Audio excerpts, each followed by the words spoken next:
Converting your South African driver's license is as quick as 15 minutes here in New Zealand, or at least that's what everyone is saying on the various Facebook groups, and that might also be Craig's version of this process. So keep watching to find out if it really is as easy as that, and stick around to the end where we'll also tell you about some differences in driving when it comes to South African and New Zealand roads. Upon arrival in New Zealand, you can use your current and valid South African driver's license for up to 12 months. And if your license has expired, you can still use it, provided that it expired within the last 12 months, according to this website. So, when you finally have the time to get this done, this is the short version. You'll need the following documents: your passport as proof of identity, your South African driver's license. We were told that you must have been in possession of a driver's license for at least 2 years, but we couldn't see anything about it on the website. But what we did see on the website is that you need copies of all of your documents, but at the AA, they actually made the copies for us. You'll also need an application form, which we got from the AA beforehand, but you can also fill it in once you get there. Our suggestion though is to check the website or phone ahead to make sure that you have the most current and up-to-date list of documents needed. You can get your license converted at either the AA or Vehicle Testing New Zealand. We went to the AA. One Saturday morning, we thought we were being very efficient. We got all our documents together. We got to the AA. So they're closed, so they close.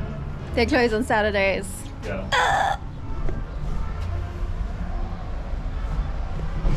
And we were prepared. We had all our documents. We'll have to come back. This could have been avoided if we checked the opening hours beforehand. Once you get to the AA, you can grab an application form and fill it in, or if you already have one that's filled in, you can go straight to the counter or jump in line if it's busy. Once at the counter, you'll present all your documents and just wait a little bit for them to capture it all. After that, you'll do a quick eye test, then they'll take a picture of you. That was the one. I think that's gonna come out really nice. Then you pay the fee. For us, it was $52.10. Again, you can just check on the website to get the most up-to-date prices. And then you'll get issued your temporary license. And just remember, once you have this, your South African driver's license will no longer be valid. Just kidding. Our licenses arrived about a week later, straight to our postbox. So all of this seems pretty easy, right? And for most people, it really is a very quick process. But a few of us will have to go through a few extra steps, and that is if your driver's license is in your maiden name and all your other documents in your married name. So if this isn't you, you can skip ahead to the part where we'll tell you about the differences in driving on the roads in South Africa and New Zealand. But if you have the same issue as me, this next section is for you. So if your South African driver's license is still in your maiden name, the website and the application form states that in addition to all the other documents, you also have to present your original marriage certificate. So one day I went to fetch Craig from work for lunch and we headed back to the AA to get our licenses done. Only this time they were exceptionally busy and we would never have gotten it done during his 1 hour lunch break. But to be sure about all the documents in the process, we asked somebody and they confirmed everything that I just said. Alright, so I decided to go back to the AA on another day, and when I got to the counter, I was asked if I had phoned the New Zealand Transport Agency to verify all my documents, which I hadn't done because I didn't know about it. So she then phoned and she was on hold for about 30 or 40 minutes. And eventually when she got through, she had to send through my passport, my South African driver's license, and my marriage certificate, and she got a reference number. Then I was told I had to wait to receive an email from NZTA with the reference number. Luckily, I got the email the very next day, and I could go back and finally get my driver's license converted. So the best thing to do would be to phone the AA directly, and as I keep saying, ask them for the most up-to-date information, and just say that your driver's license is in your maiden name, and you want to know what the process is and if you are able to phone the NZTA yourself. Luckily the AA is very close to us, so I didn't have to go out of my way to get there. And if I could choose to get my driver's license into my married name here or in South Africa, I would still do it exactly the same. I really hope these steps were helpful to you, and it's really not complicated. We are very lucky to be on the list of exempt countries so that we don't have to do a practical and a theory test. Obviously there are certain conditions. I think if you wait longer than a year, you'll probably have to do those tests. but always just check the website, get the information from the source itself. This is just our experience. And the best thing about the New Zealand driver's license is that it's valid for 10 years. That is just amazing. For the Kiwis watching this in South Africa, it's only valid for 5 years. So I hope all these steps were helpful to you. And we thought we'd just add in a few differences about driving on the roads in New Zealand versus in South Africa. And I think Craig should tell you about those.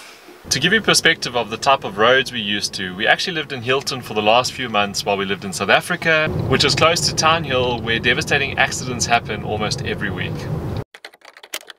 So the first thing that a lot of South Africans will complain about when they get here to New Zealand is the lower speed limits, but we actually like it because there are a lot fewer accidents. The speed limits in South Africa range from 40 to 60 in residential zones, and they get up to 120 kilometers an hour on the highways. And in New Zealand it's 50 kilometers an hour in residential areas, and it only gets up to 100 kilometers on the national highways. Around most corners there will be a speed limit sign to tell you what speed you should take the corner. The highways in New Zealand are called state highways, and they run between all your major metropolitan areas. The State Highway 1 between Auckland and Whangarei is a single carriageway road with more lanes as you get closer to Auckland. There are, however, overtaking lanes every few kilometers up the hills, so you can always get past a slow truck. We have also noticed a lot less trucks on the roads here in New Zealand, and we have heard that this is because most of the trucks run at night, which keeps the roads open during the day. And safe. And safe.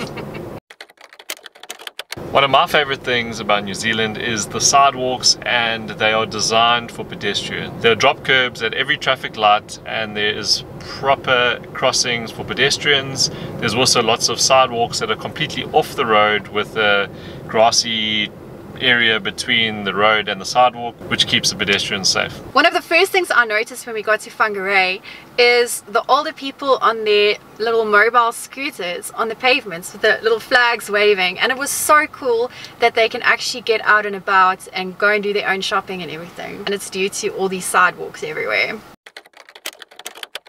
Something very different to South Africa is that New Zealand has these painted islands in the middle of most of their roads, not on the national state highways, but their residential roads and their towns and that.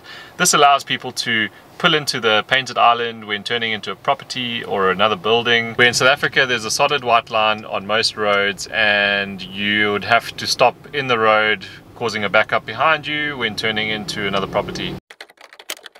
There are a lot of pedestrian crossings in New Zealand that don't have traffic lights. This is okay because the cars generally stop for you. In South Africa, you have to be really careful as a driver because a lot of people just run across the road.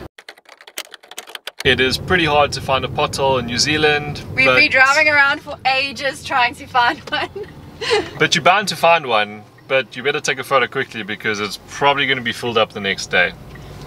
Whereas in South Africa, well, Hilton especially, there were massive potholes. If you know, you know. Yeah. They do take care of the roads here. There are still roads that are not in great condition, but especially after the floods. Obviously, we've only been in New Zealand for about 5 months, so these are just the little things that we have picked up that are different to South Africa, and it's also just very general. There's lots of exceptions everywhere. It's also specific to our area, or the areas that we're used to living. So if you've just moved to New Zealand, let us know what you think the biggest difference is between the roads here in New Zealand versus the roads in South Africa. And thanks again so much for watching. We'll see you in the next one. Bye! To give you perspective of the type of... It's very dark. Very dark again. Okay. I noticed. It's just gonna get dark all the time. It's that in a lot of